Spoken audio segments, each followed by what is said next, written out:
Hello, my beloveds. Welcome to the first Oracle card reading of 2023. For my beloved patrons, we are going to do this at least a half dozen times throughout the year at pivotal points where energy is high, because our conversation all year long is going to be about the energy behind all this physical world that we experience, so that we can better align our own personal energy with the flow of the universe and allow some of the stumbling points that we have been tripping over along the way to dissolve, no longer interfere with our journey. And along the way, as we hit some of these energy high points that I think are noteworthy, I'm going to do a card reading along the way so that we can gain a little bit more insight and just to open a conversation around why the energy of that time is so potent and right.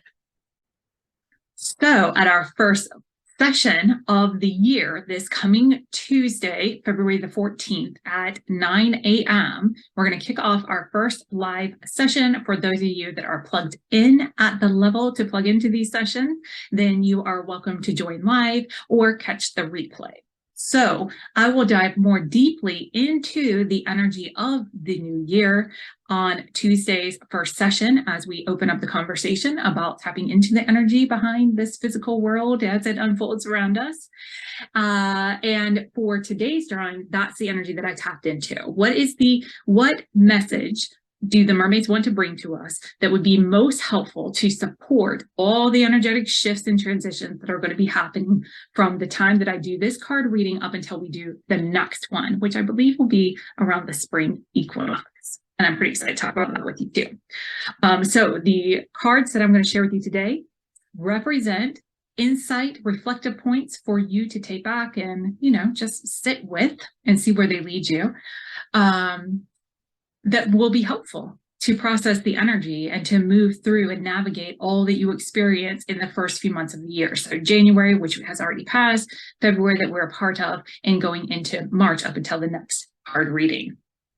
So I am going to go through these cards. You can, if you want to, either picture 3 cards in your mind and choose one of the cards, or you can just listen to all of them and receive them all as one tidy little message, which is the way that I tend to read them. I find that they're all very connected and one leads to the next, which leads to the next.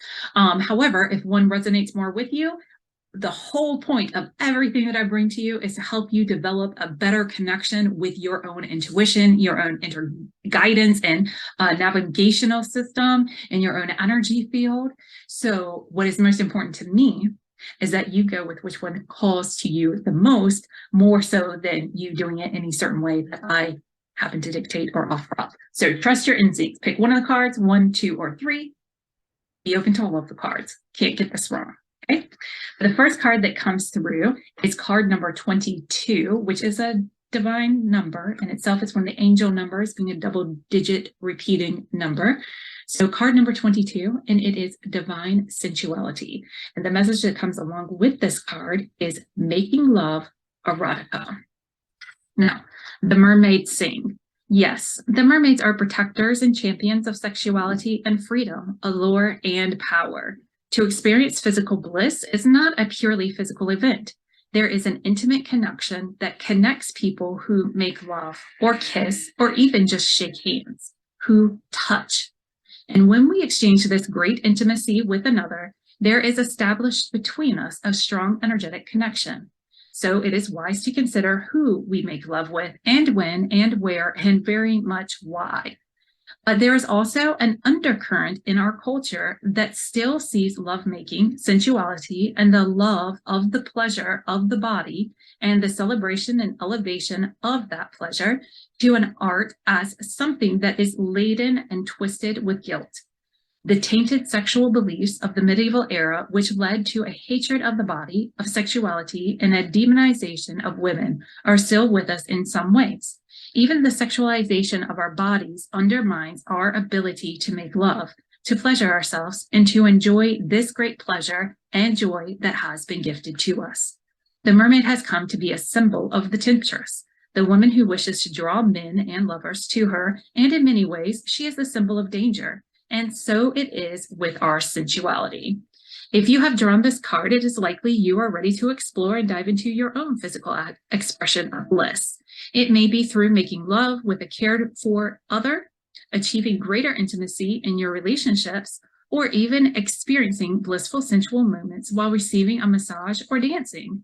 But this card encourages you to reconnect with the love of your natural physicality and to explore the pleasure your sensuality can bring to you, and to begin to understand and untangle any of the lingering cultural or personal guilt you may have about this. There are many beliefs in our culture, many taboos too, that women who enjoy sexual feelings and evoke them in others are impure, courting danger, threatening to themselves and to other women, and dangerous to men. But the truth is, we all have a seductress within us, a mermaid-like being who dwells within our psyche and subconscious, who is able to show us how to pleasure ourselves and others, and how healing this sacred sensuality is and can be. The card continues with this divination. It is possible at this time that you are being judged by others for the sexual choices and mates you have chosen or may be about to choose. Please know it is your birthright to choose freely who you give yourself to and why. The only question is whether this is a sacred and honorable exchange, whether this feels like it is a good choice for you personally. It is time to put aside societal and even cultural and traditional norms and judgments about who we choose and how we choose to enact sensuality. There is a boundary being broken through, as long as this is a free choice of your own and one that brings you wisdom, health, joy, and respect. It is not for others to make this choice. It is yours alone. Break through the fear. So let's just take a look at the word sensual to begin with. If we look at the actual definition of the word sensual, it is an adjective that describes relating to or involving gratification of the senses, especially sexual gratification. However, it is relating to or involving gratification of the senses. Now, I think this card came forward because this new earth that we are all participating in, whether we are consciously engaging in creating something new, or if we're just trying to figure out how to be in this world that's unfolding before us. Either way, what is being asked of us is that it is now time to stop making decisions solely based on how things look or appear, or out of fear of other people's judgment. And it is time to develop a deep connection to the sense of pleasure that you cultivate within your own body and that steps forward within your own body when you are energetically aligned with what is happening around you, your thoughts around what is happening, that whole body, mind, spirit connection, alignment with what's happening around you. So up till now, we have made a lot of our decisions using this physical world, looking at, assessing, trying to figure out what logically makes the most sense. But what we fail to do is that logic can override a gut instinct or a feeling, or that logic can line you up with something that doesn't bring you pleasure on the sensual level. It just satisfies the need for survival that the mind is perpetuating. So in order to break through in this first quarter of the year, consider and pay attention to how you are feeling in your body. What pleasure is coming forward? Where do you feel most at peace, at ease, and satisfied within your own being? Now, if the more sexual expression of these feelings and pleasure speaks to you, then definitely take it to that level and explore what's there for you. However, if you're not feeling a strong connection with that, because it is a pretty provocative card to be shown first, and to be completely honest, when I first flipped over that card, I was like, really, this is what I got to talk about? And that's why I'm doing the video, because it's not about the card that I want to draw or that I want to talk about. It's about the card that came forward. And once I really sat with this card and it's like, okay, divine sensuality, what we're talking about is your own innate, internal, divinely appointed authority within yourself to know what is right and true for you, not based on solely on logical aspects of us assessing and moving through physicality, but to energetically align with that which is calling you home and to learn how to trust that feeling inside of you, learn how to become intimate with it and understand the power of connection. So this is where I think that this card speaks to really this societal level. There's a lot of sexuality kind of stuff happening throughout our society, lots of big conversations that associate with that. And I think it's important to bring in that fullness of what sensuality really is, to take out the taboo-ness of the sexual expression and to also allow it to be in its proper place, because it's getting caught up in a lot of other places and causing a lot of tripping for a lot of people right now. So on a societal level, it can definitely connect in that way. And then also on a societal level, we have been separated from each other. We have been sent to our rooms and to our separate spaces. And we're just now starting to re-emerge and come back into physical interaction with each other and move off the online platforms and back to the in-person spaces and arenas. And as we bring our physical energetic body to other people's physical energetic body, that sense of connection and that touching, that energy body next to energy body of like-mindedness, being together in community in that safe, cultivated place. You get where I'm going with this? That is also a sensual experience, and you make a connection energetically with every person that you interact with, especially where physical touch is involved. So I believe it's coming forward to say, as you go through this first part of the year, move past what the eyes observe and how the mind processes and pay attention to what you're feeling internally, because that is a divinely appointed guidance system that is inside of you that will help you to experience more ease, more flow, and more fulfillment in this life. But if you cut it out and you only do the logical and you don't really honor and cultivate and connect with the more sensual feeling senses part of yourself, then you're going to have a different experience. So I invite you, as the mermaids do, to consider that as you go through the next couple of months. See how that resonates. Definitely drop some comments. Let me know if this is hitting home, or if you want to expand on it. Did you connect it in a different way with it that you want to share? I want to know. Interestingly enough, card number 2 is number 11. We went from 22 to 11. Angelic number to angelic number. 11 is a master number. It's a really powerful number. So those of you that are into numerology are already well aware of this. And interestingly enough, it's half of 22, right? And what do we have here? Card number 11, sacrifice. And the message that is on this card is, there are those worth making.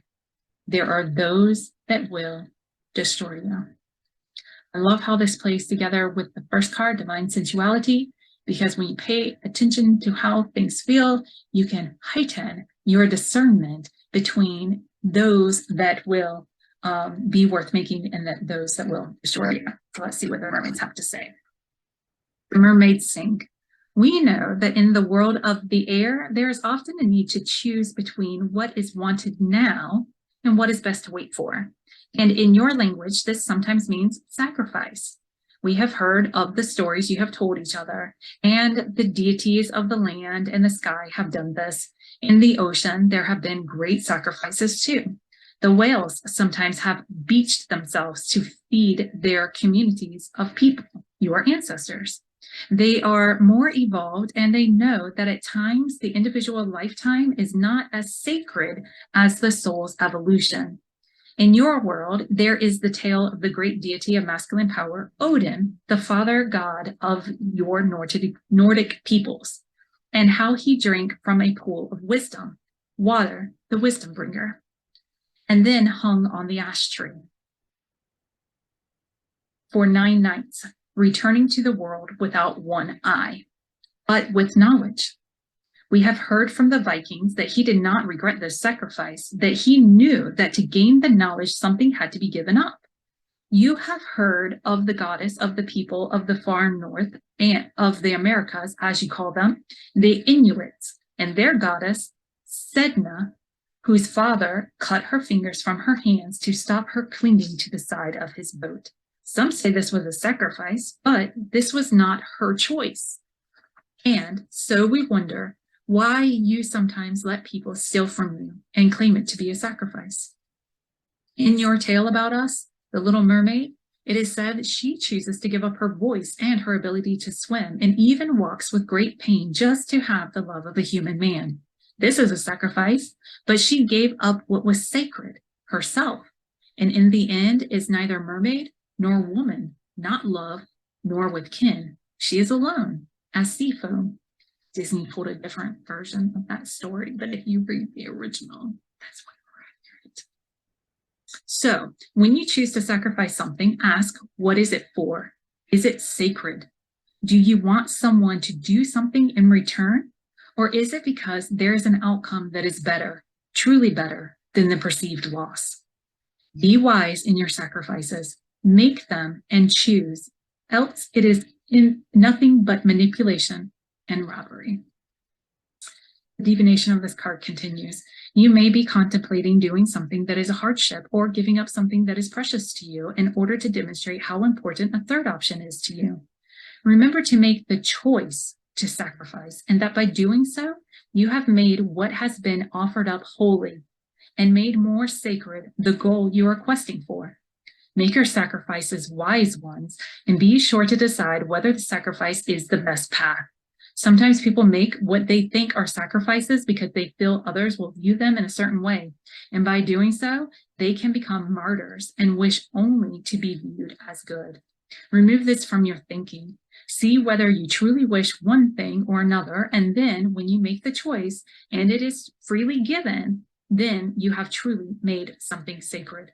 The whole process has become divine in its nature, and the reward is in the space and clearing you have created, into which the great good can be poured. You will be blessed, and you have blessed the world with your offering.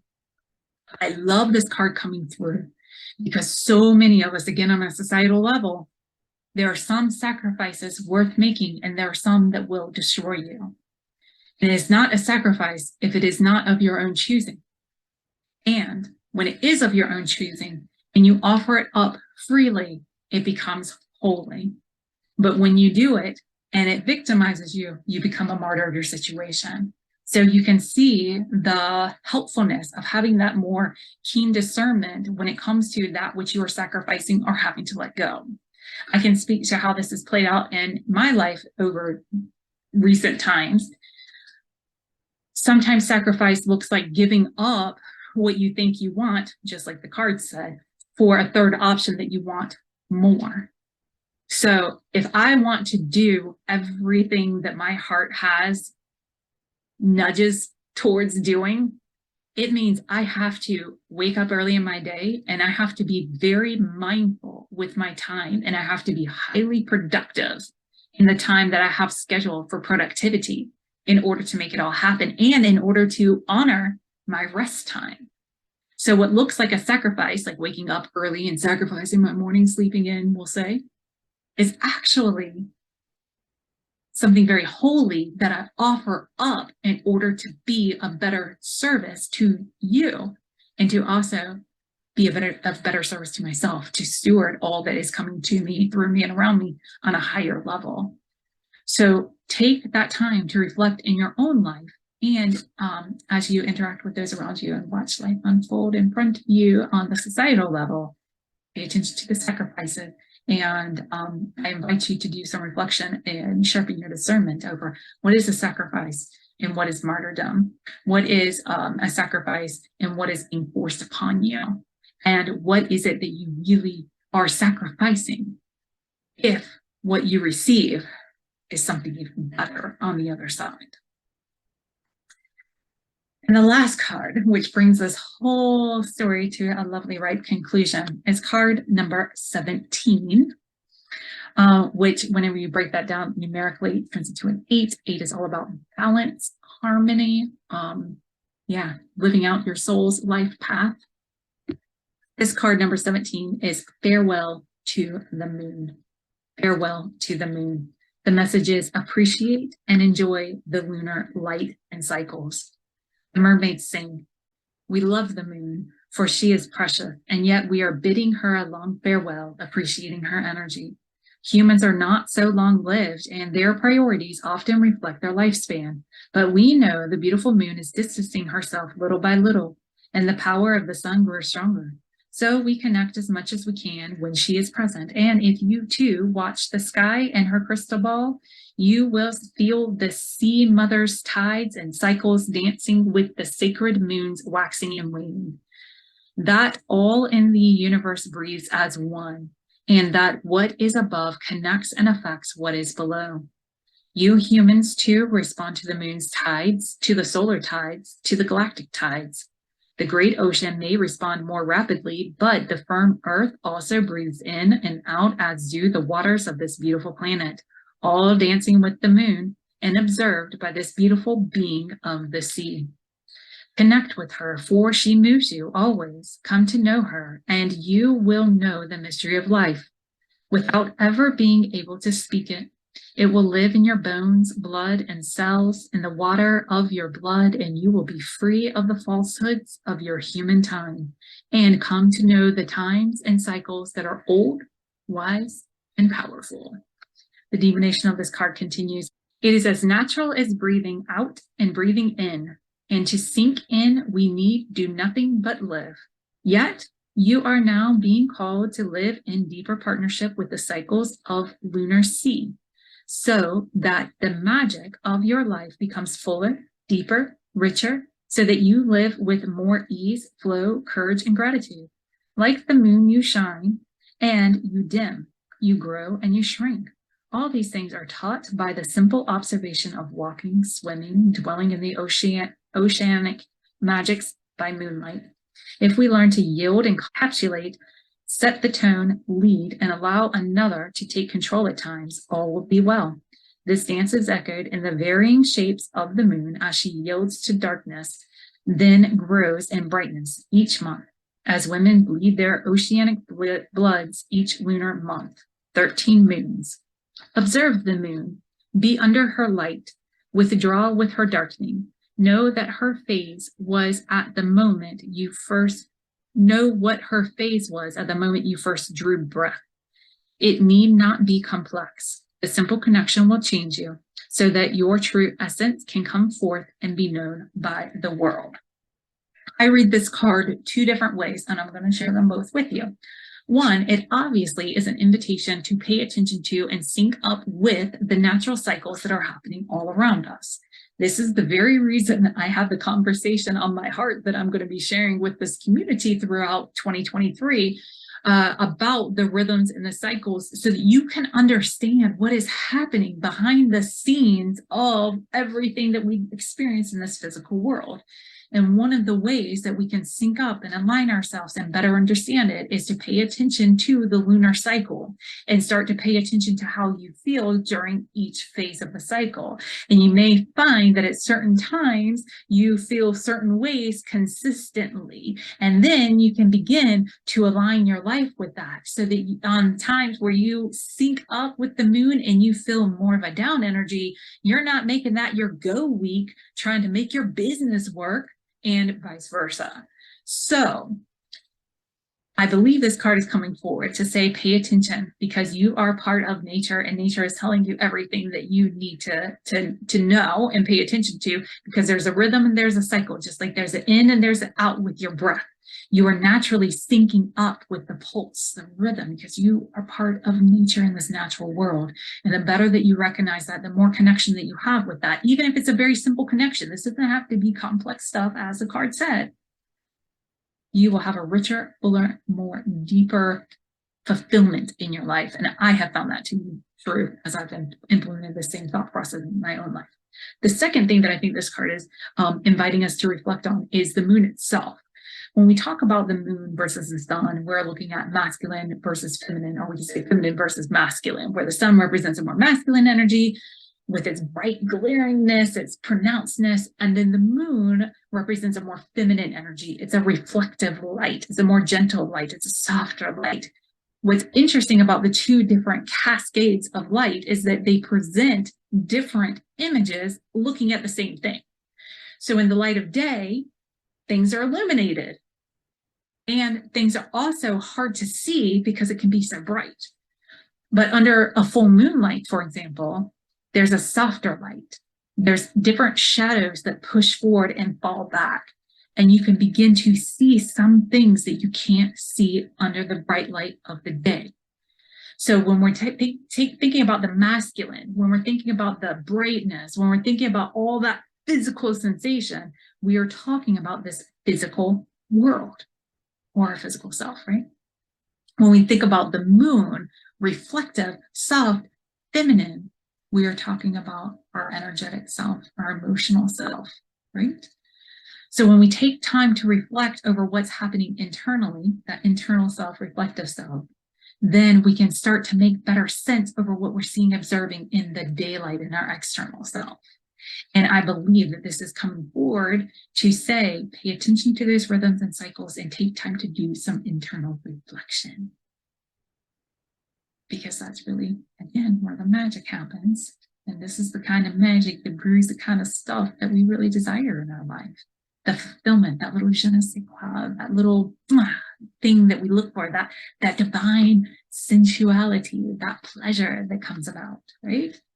So I believe that that's exactly what the mermaids have in store for us, are great reflection points to take through until our next card reading together. Take time to connect to what brings you pleasure and why. Take time to reflect over what sacrifices you're making and if they truly are sacrifices, and what are you gaining in the process. And then take a look also at those natural rhythms and take time to reflect over that softer light so that you can reveal more of yourself, not only to yourself, but then bring that outwardly to the world and to everyone else. So let me know in the comments below if these are hitting home, if one really jumps out over the other. Let me know what you chose. Let me know if they're hitting the mark for you, or if you want to expand on them or want them expanded on any further. Drop it in the comments below. Stay plugged in. I'm going to start bringing monthly videos that are going to break down the unseen behind the scene and bring this energy to the forefront. We're going to kick off this conversation talking about the energy of the new year. We're also going to talk about lunar cycles because they played a part in this particular new year's energetic unfolding. And yeah, you'll want to be plugged into that conversation. And then for those of you that want to take this conversation deeper, that are on that second, third tier level, then we'll expand that conversation over to how that energy affects your own energy centers, your own chakra energy centers of your body, and at which energy centers will need a little tending to or be thrown off whenever life presents itself in this way, so that you can balance yourself internally and better flow with what's happening externally. And yeah, I'm looking forward to bringing all that to the table. So thanks for watching. Thank you so much for your support. Thank you so much for being here. I cannot wait to bring more of this conversation to the table. And if you are not part of the Patreon community, or you're just there at that first level, I'm letting everybody view this particular card reading, the first one of the year. I always like to release that one out to the public so everybody can plug into it and benefit from the information. And if you want to plug into that deeper dive conversation, then definitely hop over to bit.ly holistic support. I'll drop a little link down here in the comments. So if you are watching this and not already part of this online community, you can get plugged in and not miss a thing throughout the year, because it's going to be so much fun having this deep dive conversation with you. Okay. I love you. Thanks for being here. I look forward to seeing you on Tuesday. And yeah, reach out if there is anything that I can do in the meantime. And thanks for being here. Bye.